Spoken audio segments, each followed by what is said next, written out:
പക്ഷേ അതിൻ്റെ ഉള്ളിലുള്ള വിഷം, ഈമാനിനെ നശിപ്പിച്ച് കളയുന്ന വിഷം, അത് മനസ്സിലാക്കാൻ സാധാരണക്കാർക്ക് കഴിഞ്ഞില്ല.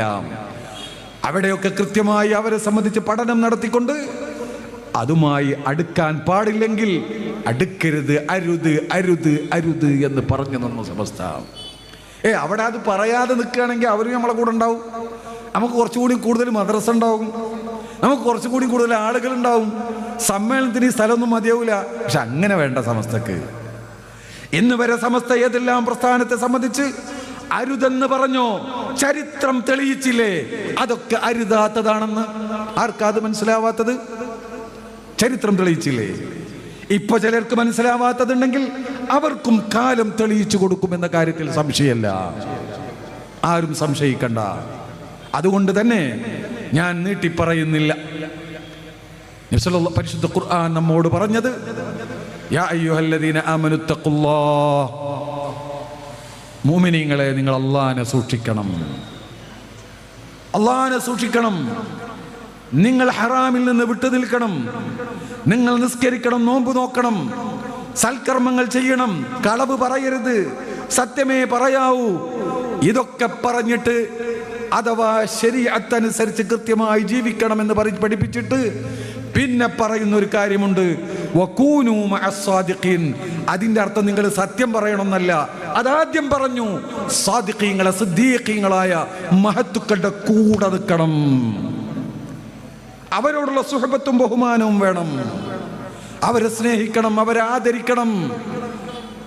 സത്യം പറയണം എന്നല്ല പറയുന്നത്, അതാദ്യം പറഞ്ഞു.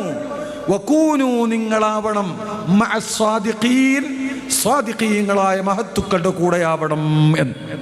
സാദിഖീങ്ങളാവുക എന്ന് പറഞ്ഞാൽ ചെറിയ സംഗതിയല്ല.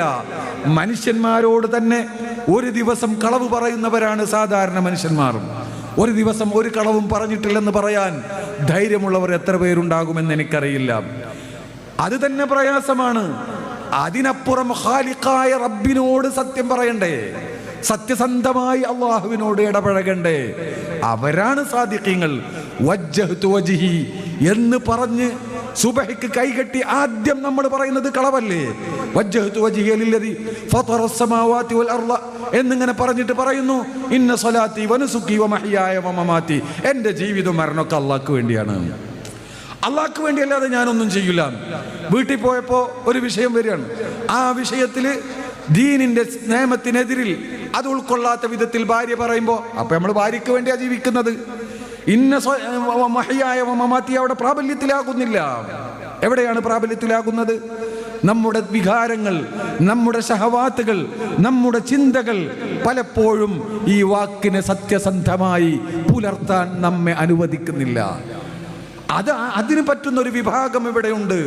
അവരോട് ചേർന്ന് നിൽക്കുകയെങ്കിലും വേണം എന്നാണ് ഖുർആന പറയുന്നത്.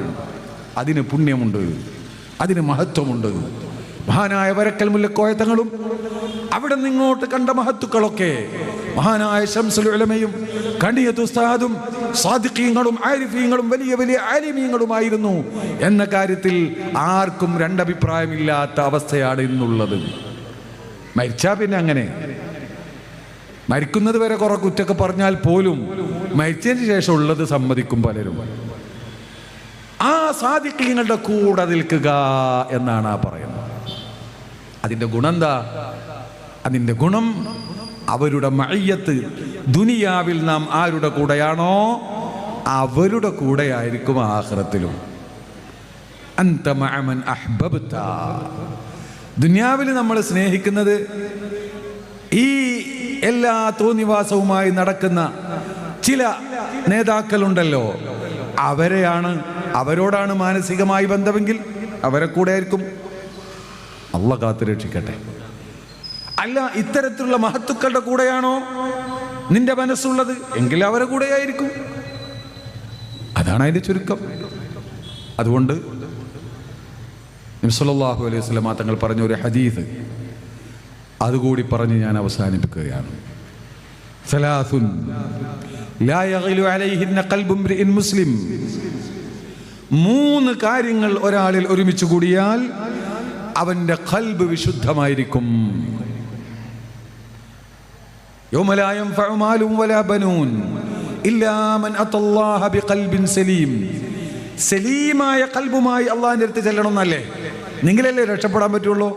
വിശുദ്ധമായ ഖൽബുമായി പോകണം. അതിന് അഴുക്ക് പുരളാത്ത ഖൽബായിരിക്കണം.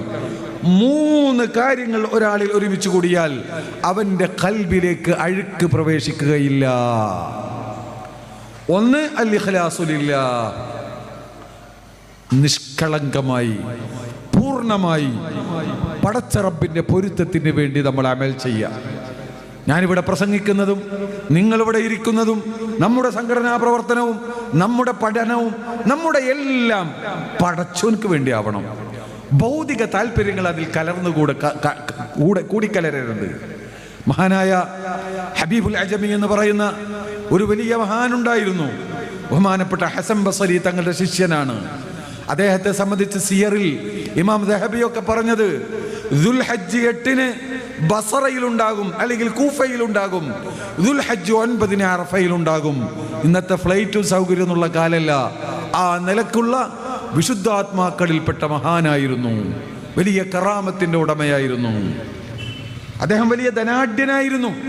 ഒരു ഹസൻ ബസരിയുടെ ഒരു പ്രസംഗം കേട്ടതാണ്, ഒരു വഅദ് കേട്ടു, അതിൽ ആകൃഷ്ടനായി വലിയ അദ്ദേഹത്തിന്റെ സമ്പത്ത് മുഴുവനും ദാനധർമ്മം ചെയ്തുകൊണ്ട് ഹസൻ ബസരിയുടെ മുരീദായി ശിഷ്യനായി കൂടി.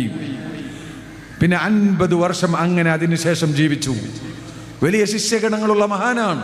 ഖാദിരിയ തരീഖത്തിന്റെ സിൽസിലയിൽ കാണാം, ഹുസൈൻ റളിയല്ലാഹു അൻഹുവിന്റെ പരമ്പരയിൽ അങ്ങനെ ഒരു പരമ്പര വരുന്നുണ്ട്.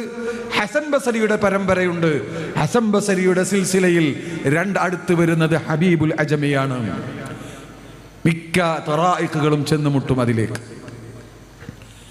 ആ നിലക്കുള്ള ഹബീബുൽ അജമി തങ്ങൾ മരണം ആസന്നമായ സമയത്ത് അദ്ദേഹം വല്ലാത്ത പൊറുതികേട് കാണിക്കാൻ, സങ്കടപ്പെടുന്നു, കരയുന്നു, ചിലപ്പോൾ ബോധരഹിതനാകുന്നു. ഈ അവസ്ഥ കണ്ടപ്പോൾ ബഹുമാനപ്പെട്ട ഹബീബുൽ അജമിയോട് തന്റെ ശിഷ്യന്മാര് ചോദിച്ചു, അങ്ങെന്തിനാണ് ഇങ്ങനെ വിഷമിക്കുന്നത്?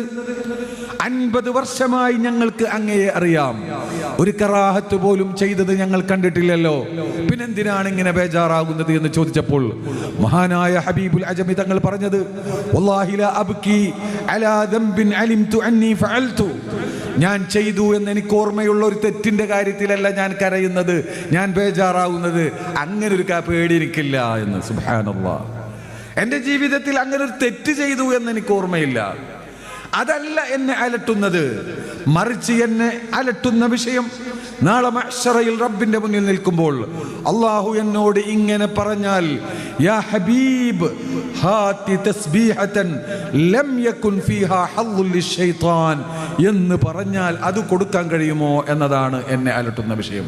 ഹബീബേ, ഒരു തസ്ബീഹ് നീ ചൊല്ലിയിട്ടുണ്ടോ? എനിക്ക് മാത്രമായി 100% പ്യൂറായി, പിശാചിന്റെ ഒരു ഹള്ളും കലരാത്ത, നിന്റെ ശരീരത്തിന്റെ ഒരു താല്പര്യവും കലരാത്ത 100% എനിക്ക് മാത്രമായ ഒരു തസ്ബീഹ് തരൂ എന്ന് പറഞ്ഞാൽ അത് കൊടുക്കാൻ കഴിയുമോ എന്നതാണ് എന്നെ അലട്ടുന്നത്. അന്ന് അവര് അങ്ങനെ പറയുമ്പോൾ ഞാനൊക്കെ ചിലപ്പോൾ ആലോചിക്കാറുണ്ട്, 100% പോയിട്ട് ഒരു 10% പ്യൂറാണെങ്കിൽ നമ്മളൊക്കെ രക്ഷപ്പെട്ടു പോകും, അതിനെങ്കിലും റബ്ബ് തൗഫീഖ് തന്നെങ്കിൽ എന്ന് പലപ്പോഴും ആലോചിക്കാറുണ്ട്. ഇതിന്റെ പേരാണ് ഇഖ്ലാസ്. ചെറിയ സംഗതിയല്ല. പൂർണ്ണമായി നമ്മുടെ പ്രവർത്തനങ്ങളുടെ ലക്ഷ്യം അത് അല്ലാഹു ആയിരിക്കണം, മറ്റൊന്നും ആവരുത്. രണ്ടാമത്തേത് വന്നുസ്ഉ ലികുല്ലി മുസ്ലിം, എല്ലാവരോടും ഗുണകാംക്ഷ, എല്ലാവർക്കും നല്ലത് വരട്ടെ എന്ന ചിന്ത. നല്ലത് വരട്ടെ എന്ന് പറഞ്ഞിട്ട് എല്ലാവരോടും ഇങ്ങനെ ചിരിച്ച് അമ്മായി ആവണം എന്നല്ല അതിൻ്റെ അർത്ഥം. ചിലപ്പോൾ അടിക്കേണ്ടി കൊടുത്ത് അടിക്കേണ്ടി വരും. നമ്മളെ മക്കളെ അടിക്കാറുണ്ടല്ലോ. നമ്മൾ എന്തിനാ അടിക്കുന്നത്? ചീത്ത പറയാറുണ്ടല്ലോ, ചിലപ്പോൾ കണ്ണുരുട്ടാറുണ്ടല്ലോ. എന്തിനാ? ഒരു നന്നാവാൻ, നശിച്ചു പോവാനല്ല. അങ്ങനെ ഗുണകാംക്ഷയായിരിക്കണം. അപ്പൊ ചിലപ്പോൾ ചിലരോട് അകലം പാലിക്കേണ്ടി വരും. അതും നന്മയ്ക്ക് വേണ്ടി, അവര് നമ്മുടെ നന്മയ്ക്ക് വേണ്ടിയാണ്. നന്നായി വരട്ടെ. അപ്പോ നുസ്ഹു ലികുല്ലി മുസ്ലിമിൻ വലുസൂമു ജമാഅത്തിഹിം, മുസ്ലിമീങ്ങളുടെ ജമാഅത്ത്, അഹ്ലുസുന്നത്തി വൽ ജമാഅ, എന്ന് പറഞ്ഞ ആ ജമാഅത്തിനെ മുറുകെ പിടിക്കുക, അതിൻ്റെ കൂടെ നിൽക്കുക. കൂനൂ മഅസ് സാദിഖീൻ എന്ന് പറഞ്ഞത് അതിൻ്റെ ഒപ്പം നിൽക്കുക. എന്താ അതിൻ്റെ കാര്യം? ഫഇന്ന ദഅവതഹും തുഹീതു മിൻ വറാഇഹിം. ആ ജമാഅത്തിന്റെ ദുആ ഇവരെ വലയം ചെയ്യുന്നുണ്ട് എന്ന്. ഈ ജമാഅത്തിന്റെ നേതാവ് അഷ്റഫുൽ ഖൽഖ് തങ്ങളാണ്. ആ പരമ്പരയിൽ പിന്നെ സിദ്ദീഖ് തങ്ങളാണ്, ഉമർ ഇബ്നു ഖത്താബ് തങ്ങളാണ്. അങ്ങനെ ഇങ്ങോട്ട് വന്ന് മഹാനായ ഇമാം മാലിക് റളിയല്ലാഹു അൻഹു മാ ബിത്തു ലൈലതൻ ഇല്ലാ വഖദ് റഅയ്തു നബിയ സ്വല്ലല്ലാഹു അലൈഹി വസല്ലം ഫീഹാ. ഒരൊറ്റ രാത്രി ഞാൻ ഉറങ്ങിയിട്ടില്ല ഹബീബായ റസൂലുള്ളാഹിനെ സ്വപ്നം കണ്ടിട്ടല്ലാതെ എന്ന് പറഞ്ഞ ഇമാം മാലിക് റളിയല്ലാഹു അൻഹു. ആ ജമാഅത്താണ് ഈ പറയുന്നത്. അവരുടെ ശിഷ്യൻ ഇമാമുന ശാഫിഈ, അവരുടെ ശിഷ്യൻ ഇമാം അഹ്മദ് ബിൻ ഹംബൽ, ആ ശിഷ്യ പരമ്പര ഇമാം നബവി, ഇമാം സക്കരിയ അൻസാരി, ഇമാം ഇബ്നു ഹജർ തങ്ങള്, അങ്ങനെ പൊന്നാനി സൈനുദ്ദീൻ മഖ്ദൂം, അങ്ങനെ തുടങ്ങി മഹാനായ ചാലിലകത്ത് കുഞ്ഞഹമ്മദ് മുസ്ലിയാർ, അവരുടെ ശിഷ്യൻ മഹാനായ കണ്ണിയത്ത് അഹമ്മദ് മുസ്ലിയാർ, അവരുടെ ശിഷ്യൻ മഹാനായ ശംസുൽ ഉലമ ബഹുമാനപ്പെട്ട ഇ.കെ. അബൂബക്കർ മുസ്ലിയാർ, അവരുടെ ശിഷ്യന്മാരും അവരുടെ പേരമക്കളുമാണ് ഇന്നിവിടെ ഉള്ളത്. അതിൻ്റെ ഒപ്പം നിൽക്കുക. അവരൊക്കെ നമുക്ക് വേണ്ടി ദുആ ചെയ്തു പോയിട്ടുണ്ട്. അത് നമ്മെ വലയം ചെയ്യുന്നുണ്ട്. അതൊരു ശക്തിമത്തായ പ്രകാശഗോപുരമാണ്, പ്രകാശത്തിൻ്റെ വൻമതിലാണ്. അതിനെ തകർക്കാൻ ഇബ്ലീസിന് സാധിക്കില്ല. അതുകൊണ്ട് ഈ 3 കാര്യങ്ങൾ ഒരുമിച്ച് കൂടിയാൽ നിന്റെ ഖൽബിലേക്ക് അഴുക്കുമായി വരാൻ പിശാചിന് സാധ്യമല്ലെന്ന് ഷഫീഉനാ റസൂലുള്ളാഹി സ്വല്ലല്ലാഹു അലൈഹി വസല്ലം. ആ ഒരർത്ഥത്തിൽ നമ്മുടെ ഈ കൂട്ടായ്മയെ കണ്ട്, നമ്മുടെ ഈ സംരംഭത്തെ മഹാന്മാരായ നമ്മുടെ മശായിഖന്മാര് പാടുപെട്ട് പ്രവർത്തിച്ച് നമുക്ക് നമ്മുടെ കയ്യിലേൽപ്പിച്ച ഈ മഹത്തായ പ്രസ്ഥാനത്തെ പോർലേൽക്കാതെ, ഒരു അല്പം പോലും പോർലേൽക്കാതെ സംരക്ഷിക്കാൻ സദാ സജ്ജരായ ഒരു വലിയ സമൂഹം ഇവിടെയുണ്ട്. ഞാൻ 2 ദിവസം മുമ്പ് ദുബൈയിലായിരുന്നു. ദുബൈയിൽ നമ്മൾ ചെന്നപ്പോൾ അവിടെ ഇന്റർനാഷണൽ സമ്മേളനം നടന്നു. അതോടൊപ്പം തന്നെ നമ്മുടെ സമസ്ത കേരള ജംഇയ്യത്തുൽ ഉലമയുടെ വ്യത്യസ്ത രാജ്യങ്ങളിലുള്ള 10ഓളം രാജ്യങ്ങളിൽ നിന്നുള്ള പ്രതിനിധികൾ അവിടെ വന്നു. പ്രതിനിധി സമ്മേളനം നടന്നു. അതിൻ്റെ മുമ്പ് അവരുടെ ഒക്കെ ആവേശം കണ്ടാൽ, അതിൻ്റെ മുമ്പ് കർണാടക സുപ്രഭാതത്തിൻ്റെ ഈ എഡിഷൻ, കർണാടകയുടെ ഈ എഡിഷൻ, അതിൻ്റെ പ്രകാശന സദസ്സിൽ ഞാൻ പങ്കെടുത്തു. കർണാടകക്കാരുടെയൊക്കെ ഒരു ആവേശം കാണുമ്പോൾ നമ്മളൊന്നും ഒന്നുമല്ലേ എന്ന് തോന്നിപ്പോകും. ആ നല്ലവരായ മനുഷ്യന്മാർ അവർ സമസ്തയ്ക്ക് വേണ്ടി സർവവും സമർപ്പിക്കുന്നു. ഇങ്ങനെ ഒരു സമസ്ത പൂർണ്ണമായി കർണാടകയിലും ഉണ്ടായിരുന്നെങ്കിലെന്ന് അവർ ആഗ്രഹിക്കുന്നു. അവർക്കാണ് അതിൻ്റെ മഹത്വം മനസ്സിലാക്കാൻ കൂടുതൽ കഴിയുന്നത്. അതിനുശേഷം ഞങ്ങൾ ഓരോരോ ഭാഗത്തുള്ള ആളുകളുമായി, ഓരോ സൗദിയിൽ നിന്നും അതുപോലെ വിവിധ സ്റ്റേറ്റുകളിൽ നിന്നും UK, മലേഷ്യയിൽ നിന്നൊക്കെ ആളുകൾ വന്നിരുന്നു. അവരുമായി ഒറ്റക്കൊറ്റൊക്കെ ഇരുന്ന് സമസ്തയുടെ 100ാം വാർഷിക പദ്ധതികൾ അവരുടെ മുന്നിൽ അവതരിപ്പിച്ചു. അല്ലാഹു സുബ്ഹാനഹു വ തആലയുടെ അനുഗ്രഹത്താൽ 18 കോടി രൂപ അവിടെ വെച്ച് വാഗ്ദാനം ലഭിച്ചു. അതിൽ 10 കോടി സമസ്ത കേരള ജംഇയ്യത്തുൽ ഉലമയുടെ ദേശീയ വിദ്യാഭ്യാസ പദ്ധതിയാകുന്ന SNEC-യുടെ എജുസിറ്റിക്ക് സ്ഥലമെടുപ്പിലേക്കാണ് വാഗ്ദാനം ചെയ്തിട്ടുള്ളത്. അങ്ങനെയാണത് നടന്നത്. അങ്ങനെ അള്ളാഹുവിൻ്റെ അനുഗ്രഹത്താൽ ഇതിനൊരു കബൂലിയത്ത് അള്ളാഹു നൽകിയതാണ്. അതിന് ആത്മാർത്ഥമായി സേവനം ചെയ്യുന്നവർക്കും അള്ളാഹു അത് നൽകും. അതുകൊണ്ട് എൻ്റെ പ്രിയപ്പെട്ട സഹോദരന്മാരോട്, സമസ്തയുടെ ഖാദിമീങ്ങളോട് ഒറ്റ കാര്യമാണ് ഉണർത്താനുള്ളത്. നാം സജീവമാവണം, ശക്തരാവണം, ആത്മാഭിമാനത്തോടുകൂടെ, മനക്കരുത്തോടുകൂടെ മുന്നോട്ട് പോകണം. ഒരൊറ്റ കാര്യം നിങ്ങൾ ഓർത്താൽ മതി. ഒരിക്കലും തന്നെ ദീനീ പ്രബോധനത്തിന് ഹക്കിന്റെ അഹ്ലുകാരെ പരവതാനി വിരിച്ച് ഒരു കാലത്തും ഇവിടെ സ്വീകരിച്ചിട്ടില്ല. എന്നും കല്ലേറും മുള്ളേറും നാം അനുഭവിക്കേണ്ടി വന്നിട്ടുണ്ട്.